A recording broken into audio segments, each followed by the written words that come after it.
Hi guys, welcome to Richard Kabili YouTube channel. In today's video, I will teach you how to disable SIM card on your Motorola One XT1941-4.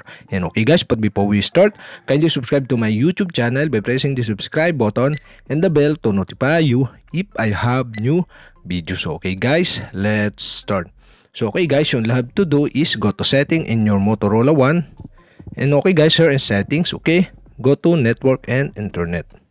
And okay guys, after that, okay, here in network and internet, okay, you can see the SIM card. Okay, click SIM card.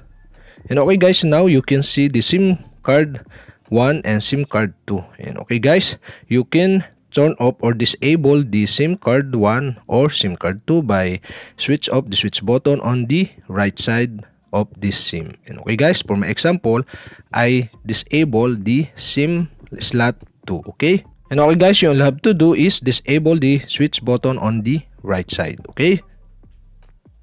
And okay guys, that's it. We have successfully disabled the SIM card on your Motorola One XT1941-4. And okay guys, if you have a question, kindly comment below. And don't forget to hit the subscribe button and the bell to notify you if I have new videos. Okay guys, thank you for watching.